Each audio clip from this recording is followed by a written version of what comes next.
I am joined by Dean Wright, who's partner at Schindler's, Peter Gordon, who is at Engaged, Francois from the IQ Business Group, Ian Fleming from Engaged, Dom from Schindler's, and Artisha from the IQ Business Group. What we're going to do today is we're going to discuss the business rescue in general. It's going to primarily be a Q&A discussion, and to that end, we ask that you please ask questions as we go along. Please don't be shy.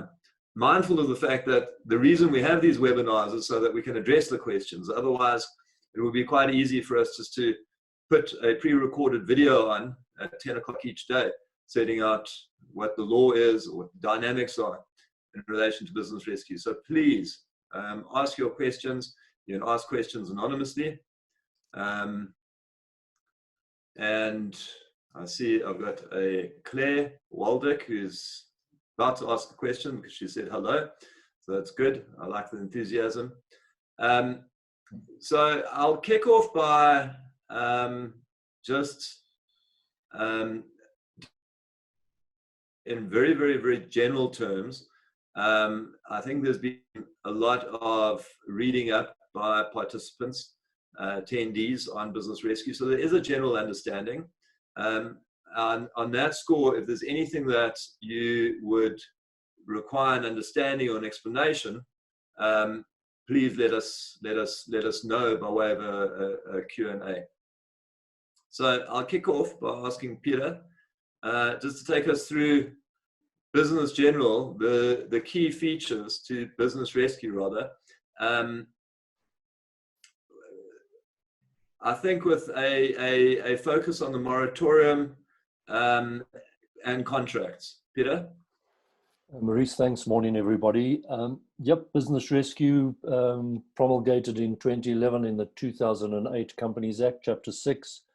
Broadly the same as the US, Chapter 11, and administration across Europe and the North Americas and Australasia. So it's not an unusual piece of legislation. We were probably a little bit behind the curve in implementing such legislation. And essentially what it's there for is exactly as it says. It's to protect businesses and try and rescue them so that they avoid liquidation in a country where obviously jobs are scarce, and the government was very keen to make sure that jobs were retained. And business rescue, that is its goal. It does have a subsidiary aim that is to beat the payment that would be made to creditors in a normal liquidation. It's not a very high bar to beat. So with those two prongs, i.e. rescue the business, and if it's not rescuable in its form, to at least do a structured wind down. The moratorium, and this is the fundamental of business rescue, it protects a company, it puts it in a steel jacket around the company, so nobody can take any legal action against the company. That's not only people that are owed money by the company, but any legal action whatsoever, including the likes of Sars, government, CRPC, etc. Nobody can take legal action against the company whilst it's in rescue. So the moratorium is absolute.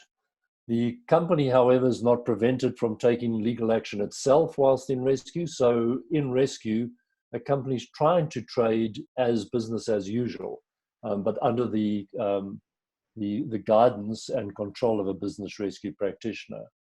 The one thing that is often missed in rescues is the ongoing contracts that exist in a company. So just be careful of this. The rescue practitioner on the date of appointment or shortly thereafter should advise all the other parties to contracts, that he's suspending a contract. Failure to do so does expose the company post the date of business rescue. The classic here would be a lease. The landlord should be advised that the lease has been suspended, and then negotiations start. And in fact, that's one of the practical sides of business rescue. It is the beginning of lots of negotiations with all what is broadly called affected people. That's the creditors, the staff, the shareholders, banks, etc., etc. So it is really a trigger to start those negotiations, and those negotiations will often circle around existing contracts and the suspension thereof. I think that's it, Maurice. I don't know if you want me to add anything more on that.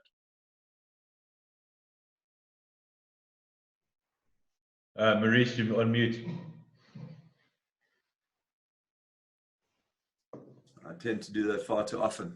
What I was saying is, in relation to the suspension of contracts, it's one of those key elements that I'd ask the attendees to take home, because it's very, very important to make a note of it. If a business rescue practitioner is appointed and the business rescue practitioner does not send a notice in terms of the Companies Act suspending the contracts can still be cancelled. So the effect of that is, if you have a lease and the business rescue practitioner does not suspend the lease remains in force. If you don't pay the rental, the lease can be cancelled. The lease is cancelled, the landlord can get an eviction even though you're in rescue. So if you're going to be doing this outside of the Cobra environment, or you know a business rescue practitioner, the suggestion there is to make a list of all the counterparties to your contracts that you believe ought to be suspended, and give it to the business rescue practitioner the moment you're in rescue, so the notices can go out. What we have seen is basically a race by the creditor to get the default breach notice in, and the business rescue practitioner taking steps to suspend that contract. And there's a race, because the business rescue practitioner needs to suspend the contract before the conclusion of the breach notice period. I've got a question here by Claire. Ian, I don't know if you can see it, but I would like to know if the sale of a majority of a company's assets in terms of approved business plan still requires a special resolution with reference to 115 of the Companies Act. So just to explain to those who are not aware of Section 115, if a company in the ordinary course intends to dispose the greater part of its assets, let's say by way of a sale of business, a special resolution is required. You need 75% of the shareholders to agree. So what Claire's asking is that resolution still required post-business rescue? Yeah? Chapter 6 specifically excludes that requirement of Section 115, Maurice.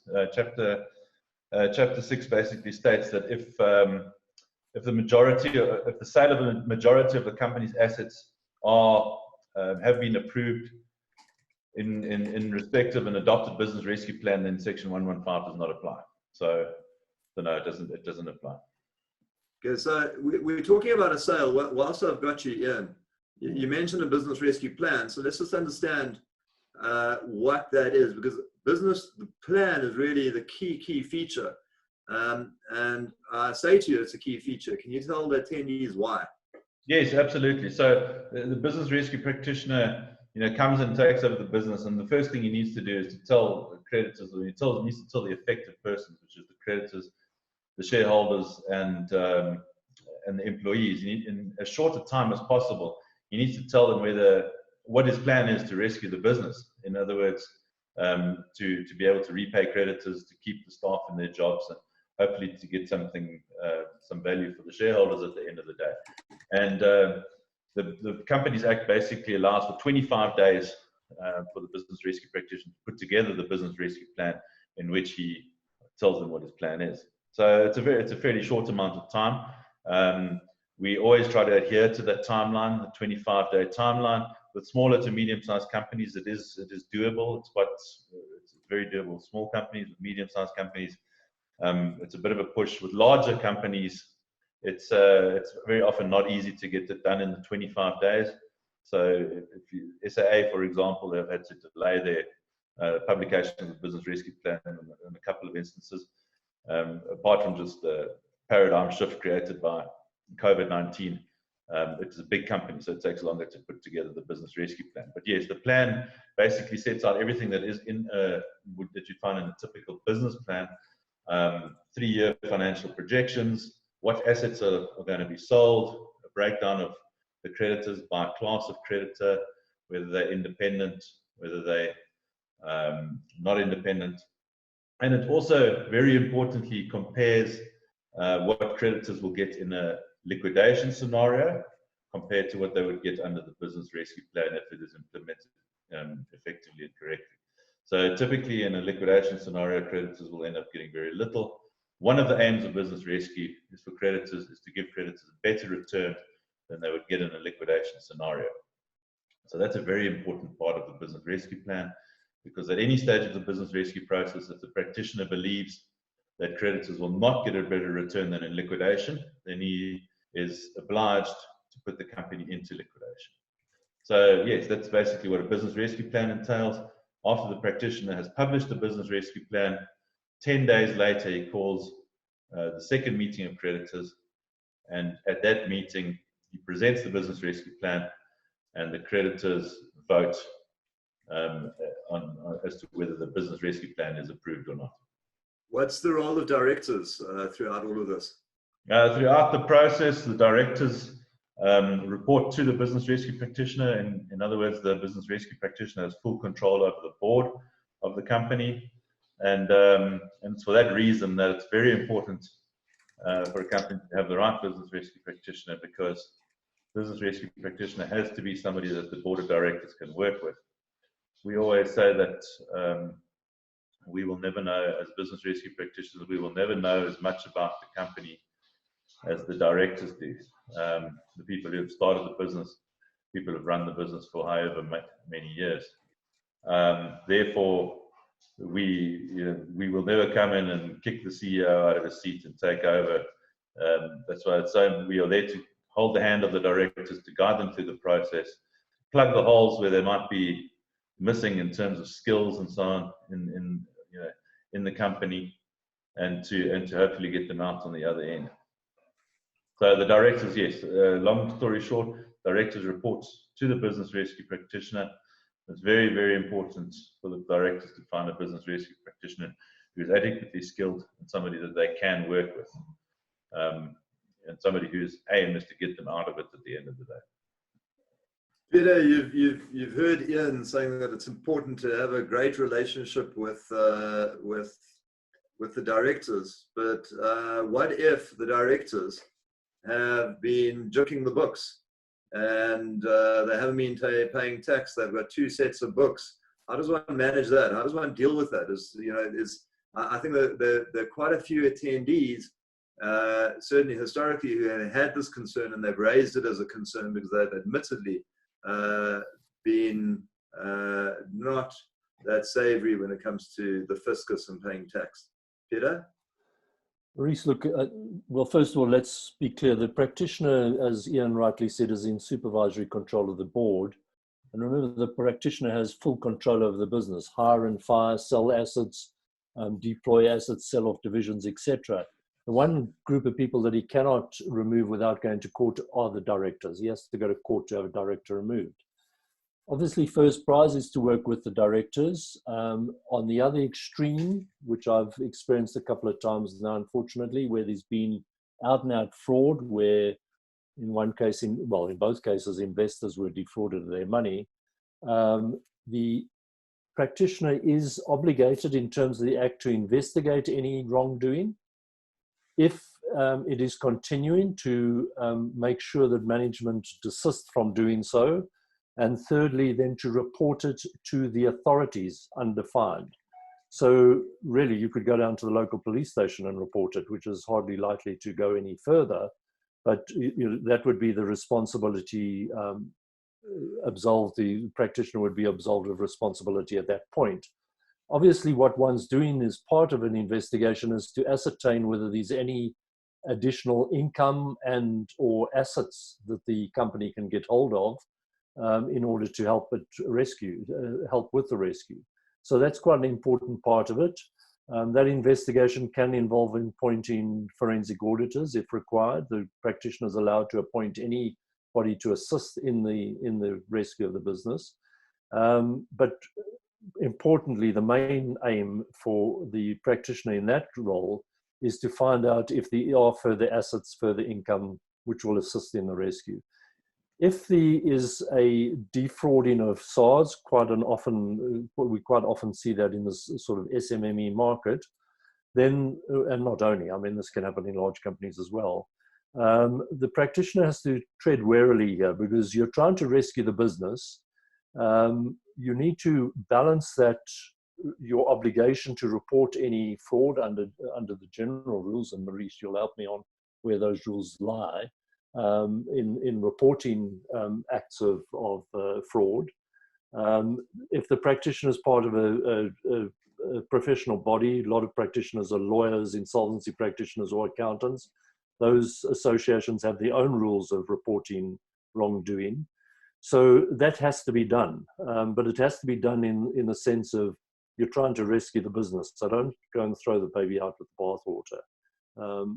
Yeah, I mean, it's each case on its own merits, but if the directors are, as I've had, are perpetrating fraud generally against the investors, then clearly it's important to clamp down on those directors.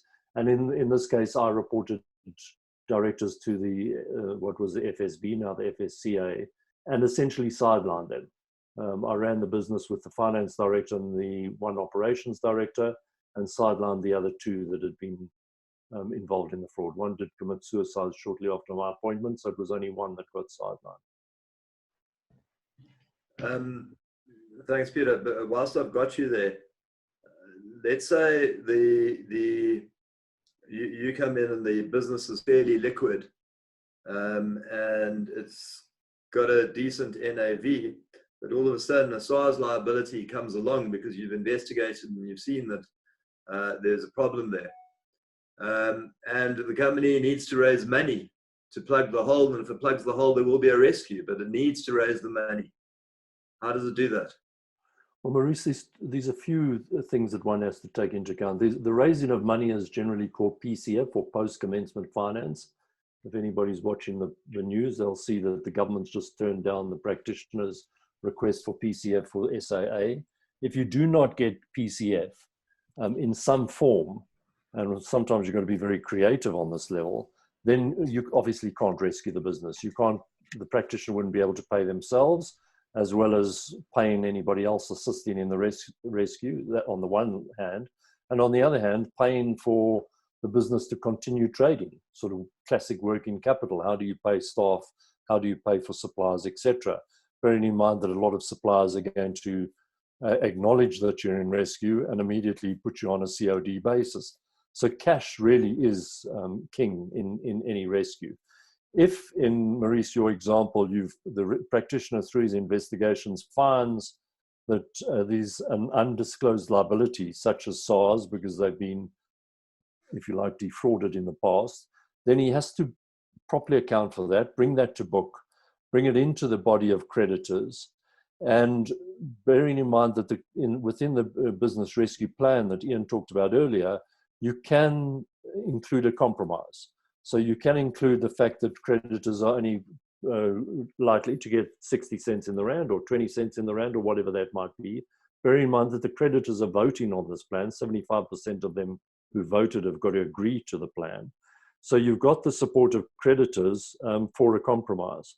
So it is a balancing act between what is available to pay for the ongoing business, to accumulate to pay the creditors off, and also not to be, you could have a situation where you decide you can trade on into the future, but it's going to take you 20 years to pay the creditors off. That's inappropriate. Creditors won't put up with that because there's a huge risk 20 years hence or even 10 years hence.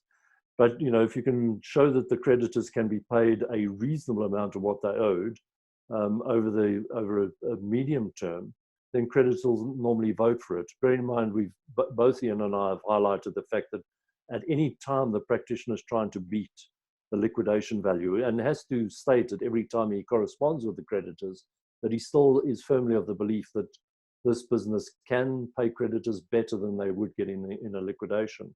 And if you can meet that, as I said earlier, fairly low bar, a setting of what has to be paid, then you can get the compromise. And by getting a compromise, obviously, you're saving that money. And also just to remind everybody, on day of rescue, the date that the business goes into rescue, all creditors in existence at the date of rescue are immediately frozen, including the bank, including SARS, all the suppliers. So that immediately generates some cash flow that's not going to have to go out to paying those creditors in the normal course. So it immediately gives you an injection of working capital. If that cash is sufficient, then the business can trade. Now, when I said you've got to be creative, you know, it's not unknown to find there's a couple of bits of machinery that or vehicles that aren't being fully utilized, to go and sell them in the cash market in order to get an injection, immediate injection of cash. Normally the case in the SMME market, to help the business fund its own rescue. Without the funding, the rescue is going to be dead. Just back to your question, if I can just build on what Peter said. In reference to your question, Maurice, SARS is not there to close businesses down. This must be remembered. In the picture that you painted, in the scenario you described, where there's a SARS liability as a result of previous underpayment of tax or whatever, and we go to SARS and we report that SARS is not going to close the business down. They're not going to liquidate the business. We'll negotiate with them. We will have that, and we've done this in the past. We will reduce the liability to an extent, because essentially it's a pre-business rescue liability, so it falls into pre-business rescue creditors. We'll reduce that liability through negotiating with SARS to a level where the business rescue plan can work. And the liability will include the penalties and interests that were payable as a result of previous non-disclosures. SARS is very, very, very seldom a liquidating creditor. You will almost never see a liquidation application from SARS. The reason being that SARS is not there to close businesses down. They cannot do it. So these problems can be dealt with. We're aware, we know that business owners, and we come across it often, where they've underpaid tax and so on. We have a way of dealing with it. We go to SARS, we tell them about it, we negotiate it with it, and they let us carry on with the business rescue plan. Great. We've got two questions which I'll deal with, but I'll first deal with the aspect that Peter deferred to me. That was in relation to reporting obligations. Now, in terms of the Prevention of Organised Crime Act, Section 34, everybody in a position of authority has an obligation to report a crime such as fraud to the police. It's an obligation. If you don't do that for any individual, it's a crime in itself. But if a business rescue practitioner who hasn't been appointed yet is involved, the business rescue practitioner at that point is not in a position of authority, and those obligations do not arise. But the obligations will arise the moment the business rescue practitioner has been appointed. Which takes me to the question by an anonymous attendee, which I'll read. Does Cobra offer a two-phase approach, where phase one is talking to and negotiating with landlord and creditors on behalf of the business, trying to come to an agreement, and then if this fails, then phase two would be to assist business rescue? Very, very important question. The Cobra is all about companies not going into business rescue and avoiding that. We've taken a view that there's no point in business rescue at the moment. The circumstances are such that it's bordering on ludicrous if a creditor forces a business to go into business rescue or liquidation. So employers is by getting a list of your creditors, and the first thing a Cobra does is make contact with those creditors and try to get the creditors into the ecosystem. So then we in turn can deal with their creditors to work all the way up. It's a waterfall from the banks all the way down to the spaza shops. If we start at a spaza shop level and deal with creditors going all the way up to the banks, we will then be able to salvage or save an entire string, an entire line of debtors and creditors who have a relationship with one another. And because we have qualified mediators at Cobra, the mediators will ensure that the trust relationships maintained between you and your suppliers, who you've had relationships for many, many years. The acrimony and the adversarial side of things will dissipate.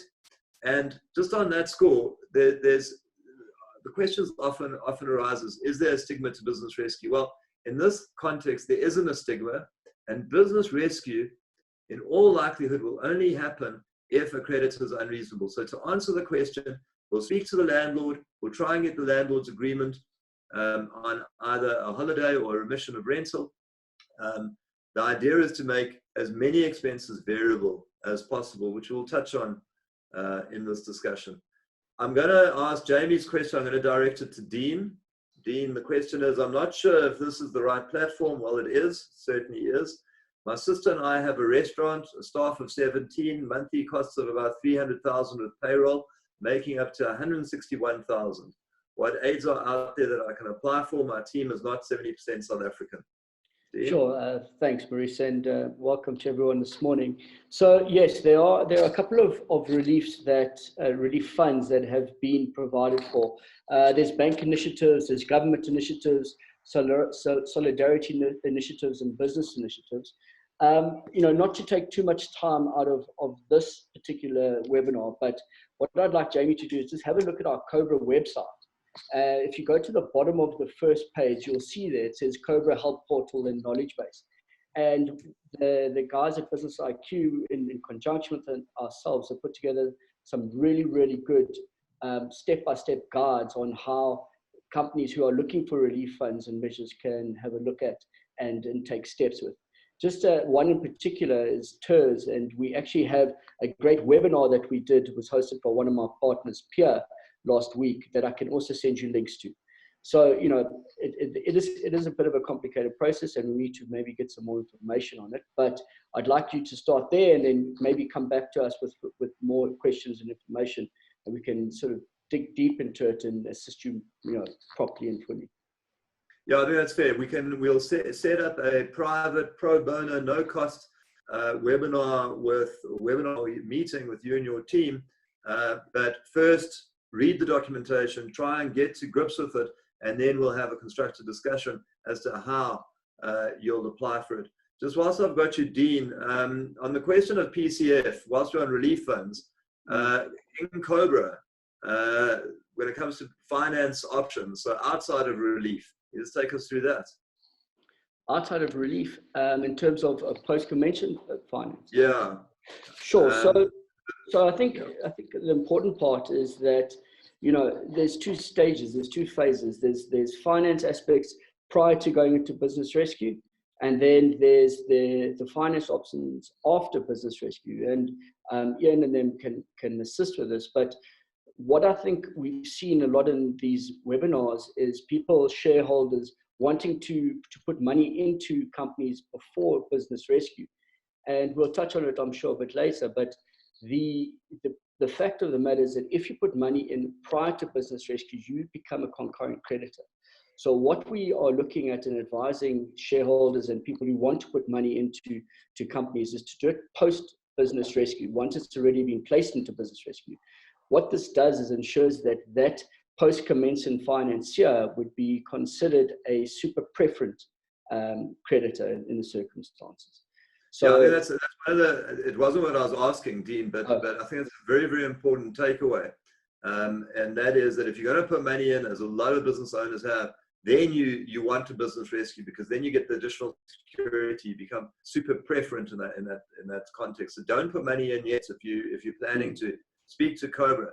What I was asking is around our partners, Dean, who are in a position to consider advancing, so Cobra partners and Cobra connections in relation to financing and assisting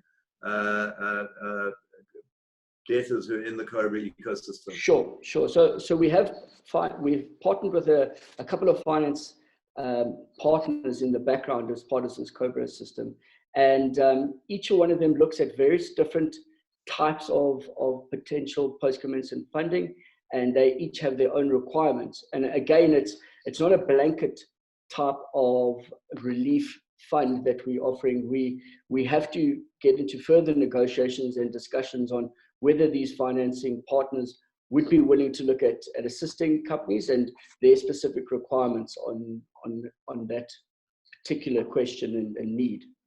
But Peter, yes, what's your experience when it comes to finances and finance houses and post-commencement finance? Are you talking to me, Maurice? Sorry. No, Peter. Sorry, Maurice, just finance houses. Look. Yeah, what's your experience? What appetite do they have in this kind of environment? Look, what on a appetite normal, do they have in advancing? Under normal rescue conditions, i.e. without a pandemic facing us, it's tough.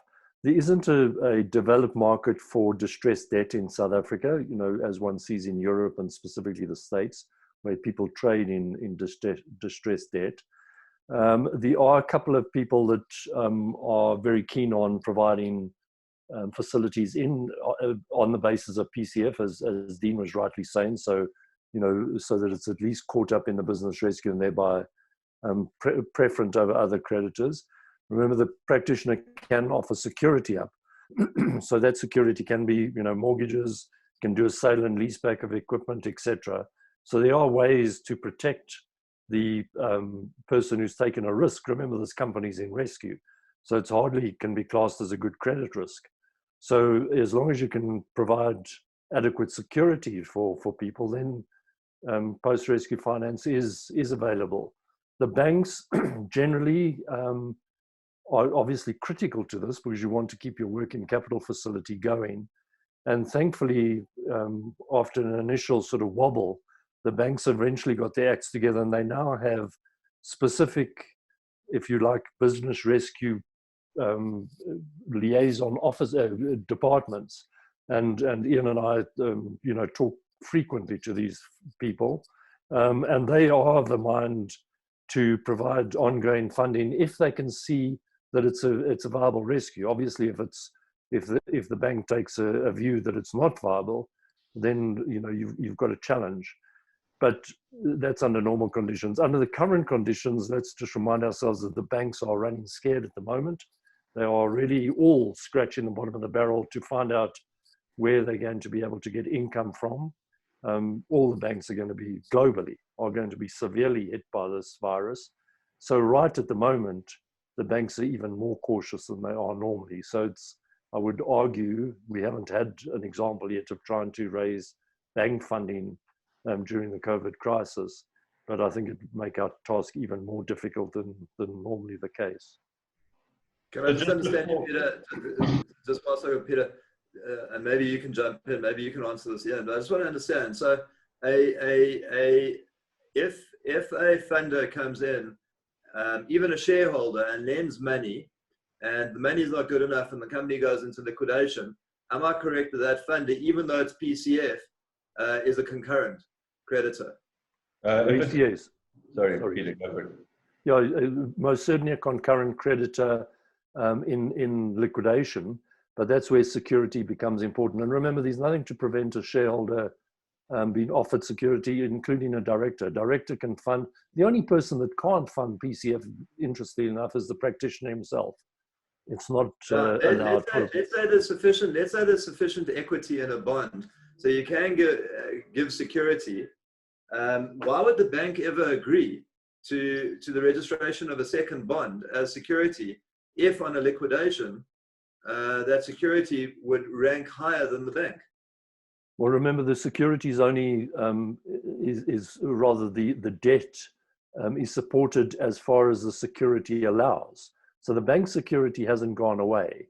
If a PCF funder has taken a second mortgage bond, that funder is preferent over secured creditors, but you still got to realize that security, and obviously the bank has first chunk at it. So the bank's still going to get paid. Will the bank? So will the bank have the first chunk of it? Is what I'm asking. He's got the first mortgage. So even though you're super preferent, they're super preferent over all the others. So if you've for example taken a hypothec over or a lien over stock debtors, fixed assets, whatever it is, and in a general liquidation those are sold, you're going to stand above the others that are carrying. But remember, a mortgage bond is headed towards the most senior type of security one can get. So you cannot trump a bank's first charge, otherwise the whole mortgage industry becomes challenged. The second mortgage holder, now you're only going to be able to give a second mortgage holder, and a PCF funder is only going to put funding in if there is enough headroom in it under normal conditions, so fairly valued. So if that is the case, and certainly if that's the case under the current situation, then believe me, fair value is going to be pretty low. And if there's still headroom in there, then you should be able to settle your PCF funder as well as the bank. But the bank Let me ask you this: is there any reason for the bank to refuse, commercial reason for the bank to refuse the registration of a second bond? Because you have to get the bank's consent for the registration of a second bond. So a third-party lender comes along. Is there any reason for the bank to refuse, or should the bank be open to that? Marisa, is a reason to refuse, and that's if the bank firmly believes that this company is not rescuable and wishes the company to go into liquidation because it firmly believes it's going to be better off in liquidation. And we had a lot of those in the early days. But you know, the other side of the coin is if you have a good working relationship with the bank and have kept the communication lines open to the bank, and there's still a modicum of trust between the bank and the company, and certainly hopefully good trust between the bank and the rescue practitioner, important point, then a negotiation with the banks on the lines of, you know, if you allow this, we're going to be able to continue trading, in which case, not only are you likely to get repaid, and here's our plan, and this is what the indications are on repaying you, Mr. Banker, but also you're going to earn good fees going forward, and you haven't lost the customer. But yeah, you know, obviously is a more commercial decision that the bank would have to take. But hard security, if the bank, and it happened in the early days with a lot of property developers who thought that they were going to be able to create a huge development tomorrow, and it was just given time they were going to do it. And the banks had been very patient to a point and then lost it. And a lot of those early rescues went to court, and the rescues were overturned by the courts and placed into liquidation. I just wanted to add to what Peter was talking about earlier on PCF. So prior to COVID-19, about in the last couple of months, we've actually had discussions with a couple of the, let's call it the top 10 banks in the country, who have actually become very PCF focused. They actually want to provide finance to companies that are in business rescue, provided that they can work with a business rescue practitioner and that there's a relationship of trust there. We're also dealing with a couple of property finance companies and funds who are very keen to come into Cobra, and that we're busy just going through that process. But yes, a couple of the top 10 banks have, I mean, these guys have got money to put out. Remember that as much as we're under pressure and everybody else is under pressure to, you know, to run their businesses and to make money, these banks, the way they make money is by putting money out and earning a return on it. So they are actually under pressure to put capital out. So they're in the position where if they can invest in a company that's in business rescue, provided there's adequate security, and they can be compensated for the risk they're taking in terms of return, in other words, charge a slightly higher than normal rate of return or interest, then they will do it. They will lend it to the business rescue company. And they've expressed their keenness to build companies out of business rescue, and they've actually done this in the past. So if there's adequate security and their return is adequate, then they're willing to take the chance by advancing post-commencement finance, even if the company is not necessary, even if the repayment affordability of the company is at a low level at the time that they're making that loan. There's a great question here, just kind of flowing from it. Now the question reads, I assume that all creditors' suppliers will demand COD going forward and revoke all credit terms once business goes into rescue. Does this not put a further strain on the business cash flow, and how do you overcome this? Now, Peter mentioned the SAA, and I'll ask him to chat to us about the situation in relation to tickets and the credits and the essence that's being raised there, and now the situation. But just on the COD, Ian, whilst I've got you on, what is your experience around what happens with creditors or with suppliers once business rescue is implemented? Well, very often the suppliers will insist on going onto a COD basis, or they will shorten their payment terms. They'll say to the customer, right, you have to pay us every week, or pay us in advance of us making a delivery. That does often happen. Often comes down to what the relationship is between the company owner or the board and that supplier. But suppliers typically do tighten up their payment terms substantially. But now remember, the creditors that existed on the business rescue date are frozen. In other words, the business rescue practitioner does not, or the company doesn't need to start paying those creditors from the time it's in business rescue. So the cash flow cycle and the company's cash requirements and their working capital requirements are not actually negatively impacted if the company goes onto a cash payments basis. The reason I'm saying that is now, instead of having to pay those suppliers 30 days or 60 days or whatever, instead of having to service that debt for them to carry on supplying, all you've got to do now is to pay them cash in order for them to supply. So your cash payment cycle actually stays exactly the same. It's not like you've suddenly got to, because it's in business rescue now, you suddenly have to start paying double, or have to pay more, or have to find more money to pay those suppliers. Because those amounts are frozen until we work out a repayment plan after 6 months or whatever the case is, you just move over to a cash basis. So it doesn't impact your cash cycle or your working capital cycle negatively. Can you get a supplier to supply on the basis of post-commencement finance, that the debt becomes post-commencement finance? Yes, absolutely. So we've done that often with suppliers where they carry on supplying on credits after business rescue has started. As such, they become a post-commencement finance supplier, and as such, they rank as preference. Peter, so I'm just going to ask the question. I'm going to ask you to deal with SAA in the context of this question. As to the question I have really is in relation to the announcement on post-commencement finance. How on earth are they going to survive? And is then business rescue appropriate if we know they're not going to survive? So I think there are a lot of attendees out there who may be saying, well, Cobra's not right, because there's no ways my business can get rescued, and Cobra is about business rescue. These are business rescue practitioners. So if you can comment on SAA, the situation now that there's no PCF, and what does one do if one knows that you cannot rescue the business? Very sure. If in business rescue, so not necessarily Cobra, which is outside of business rescue, but if the company is in business rescue, the practitioner unilaterally has to decide whether the company can be rescued at any time. Remember, I said we have to beat the liquidation value. So if any time the practitioner believes that this company cannot be rescued, he is obligated to put the company into liquidation.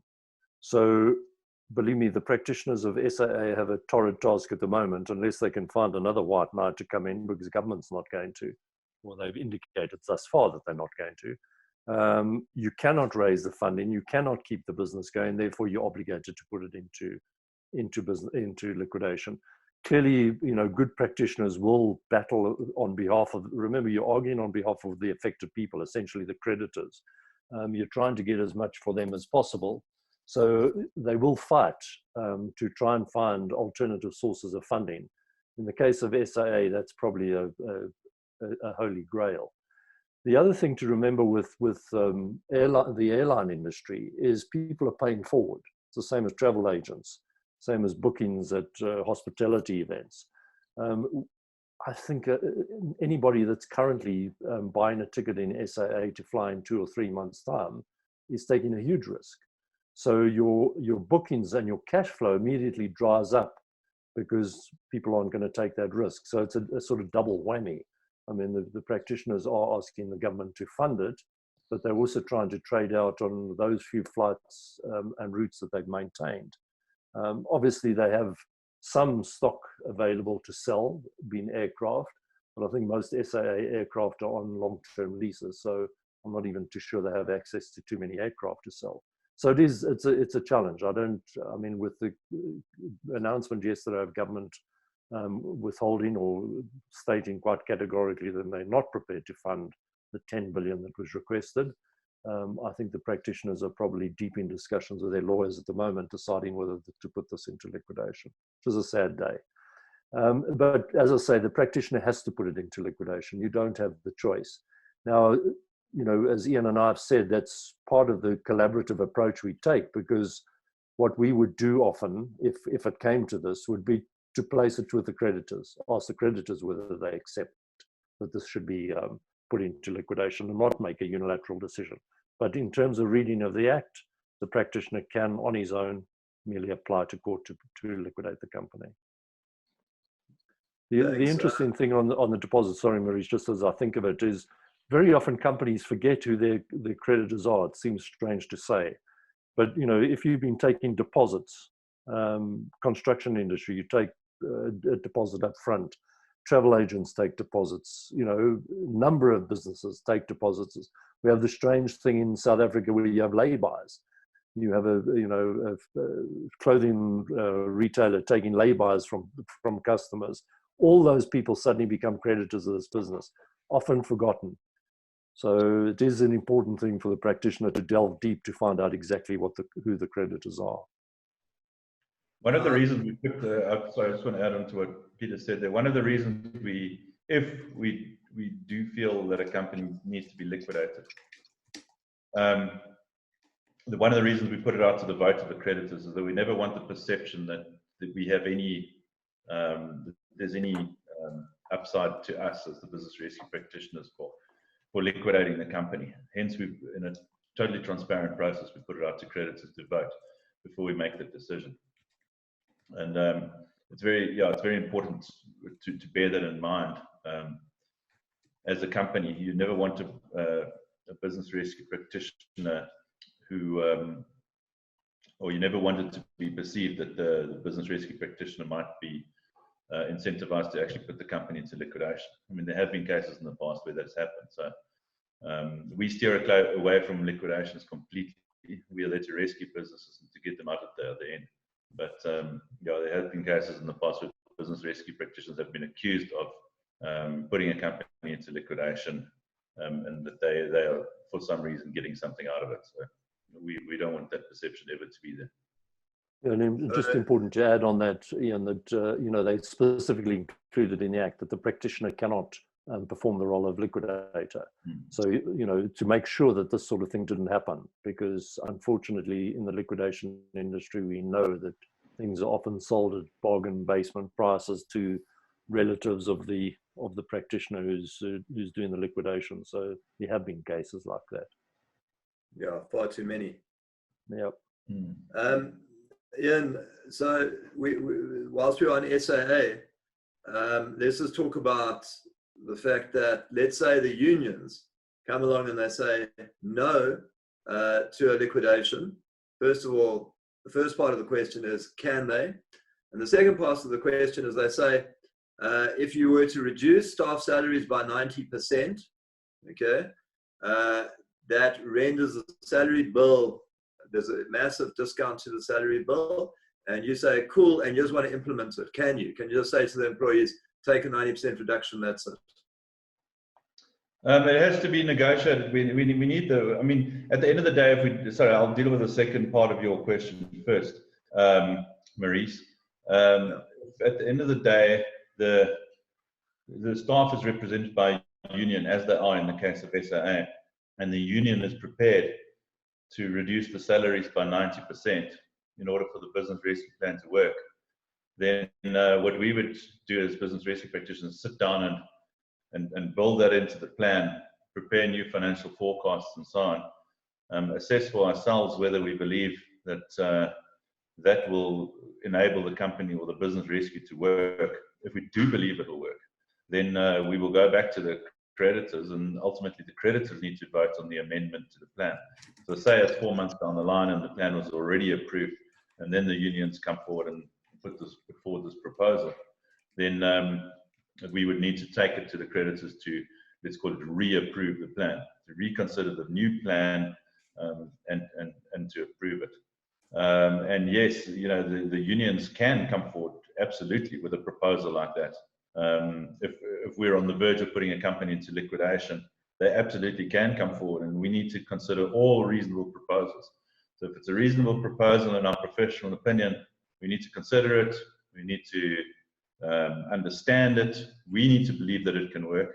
Remember, us as business rescue practitioners have a duty to report on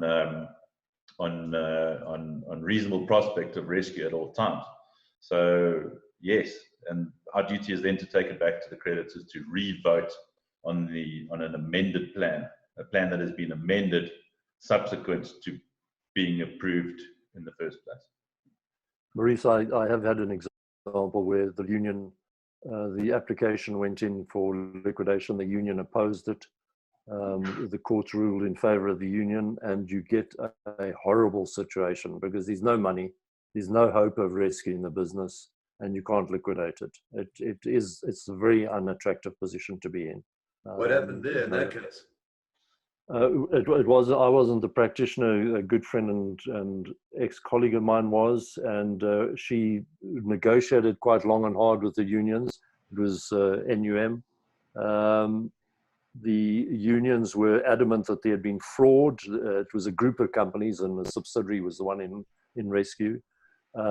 She managed to convince the unions that a 417, the rights of a liquidator, i.e. the right to call by way of summons people to an investigation, to an inquiry rather, before a retired judge called a 417 inquiry, would be far better placed to get to the bottom of any wrongdoing, and managed to convince the union in the end to go with it. But it's a torrid situation to be in, not only from when you've come to the conclusion, and as I said, you've tried really hard to rescue it, and you've come to the conclusion personally that this has to go into liquidation, and then to have to fight it through the courts at fairly significant cost to the company and possibly the practitioner, if the practitioner is the one who applied for the liquidation, is quite a challenge for practitioners. It's a reason why a lot of practitioners, if they are sort of on the 50-50, is this rescuable or not? Because the practitioner has to state to the creditors that he believes the company can be rescued, or at least pay them better than in liquidation. And if you're sort of 55-45, for and against, practitioners will often call for the company to put money on deposit in trust at the lawyer's accounts to pay for the eventual liquidation if it were to materialize. Thanks. I posted on the chat. We've got an insurance seminar webinar at 11:30 today. And I think insurance is quite important here because, I'll throw it out to you, Ian. If the entire business rescue plan, can an entire business rescue plan rest on an insurance claim for business interruption? Yes, very much so, Maurice. So the business rescue plan conceivably could be, well, to rescue this business, what we need to do is litigate with the insurance company, get the funds in, and that'll save the business. Now, could a plan like that pass? Yes, I mean, absolutely. We've had various business rescues for our sins, where the entire business rescue hinges on litigation, not necessarily with an insurance company. But the business rescue plan has actually stated the main purpose of the business rescue plan, and the main business rescue plan has said the plan is to litigate in order to achieve this objective by the court ruling, which will enable us to collect X, Y, and Z, or implement X, Y, and Z. We've had a very simple business rescue in the past, where the entire business rescue plan was to simply await payment of an insurance claim, a very big insurance claim, for a factory that had burnt down, and that would have enabled all the payment of all the creditors.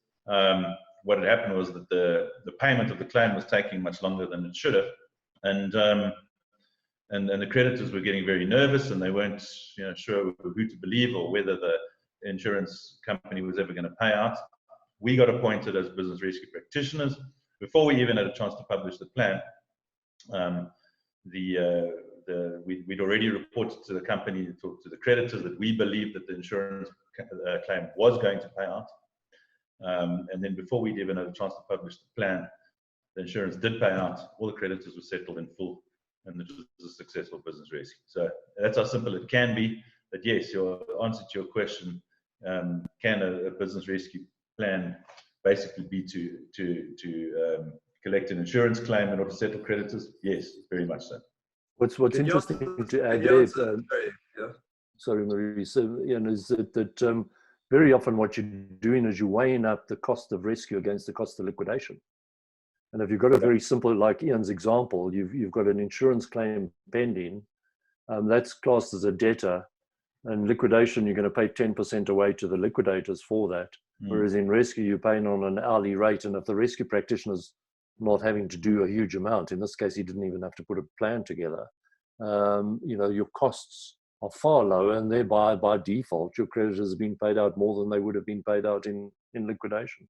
Well, we also got you this, and it ties in with the question. What happens with the business rescue practitioner? Now, he's entitled to an hourly rate. What happens if it's converted into a liquidation and he becomes the liquidator then? Well, he can't become. No, he's not. Sorry, you go. No, I was just saying, Peter, you can build on what I said. He can't become the liquidator. It's forbidden it's not allowed for the. Because the question that's being posed is, one of the BRPs on SAA is also a liquidator. Would they be allowed to do the liquidation? And you're saying no. No. If they were one of the business rescue practitioners, then there's no way that they can become the liquidator. It's interesting that I think when the Companies Act was drafted, it was something that they must have had to think about very carefully, whether a business rescue practitioner can even act as a liquidator, even if it's not in the same matter. In the National Credit Act, a debt collector cannot also be a registered debt counsellor. So the question often comes up, how come then under the Companies Act can a business rescue practitioner also be a liquidator? Or how can a liquidator also be a business rescue practitioner? And I think there's a clear conflict.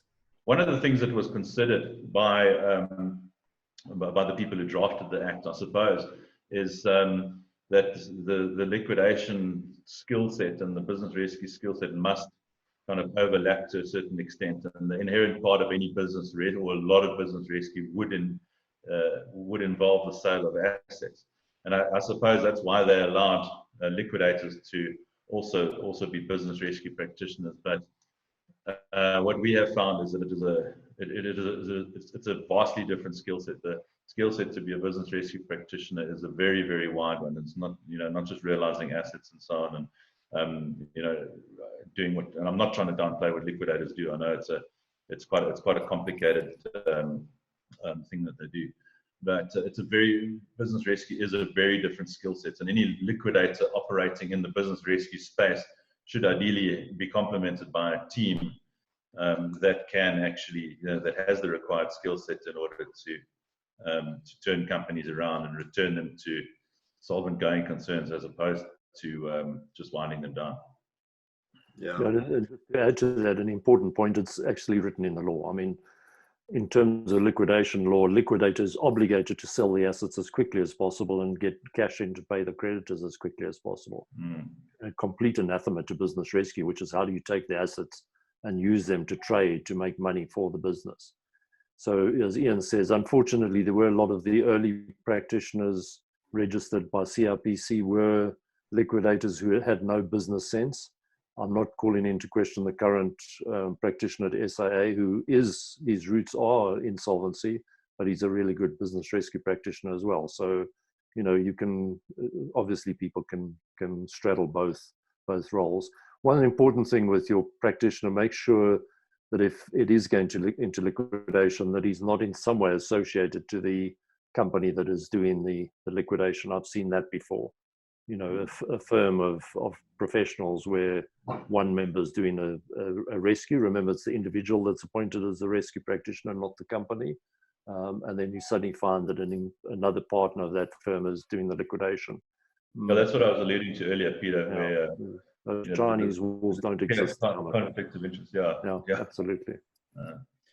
Great. So I'm going to wrap up. I want to point out, I mentioned the insurance webinar in 30 minutes. I'll be hosting that as well. There'll be a different panel of attorneys from Schindler's in our insurance department.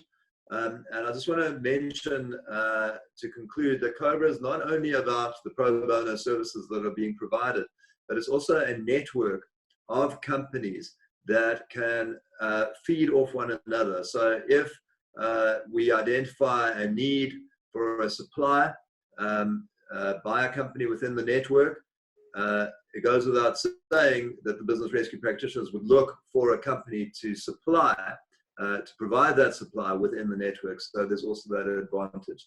So I'd like to thank the panelists. Thank you very much.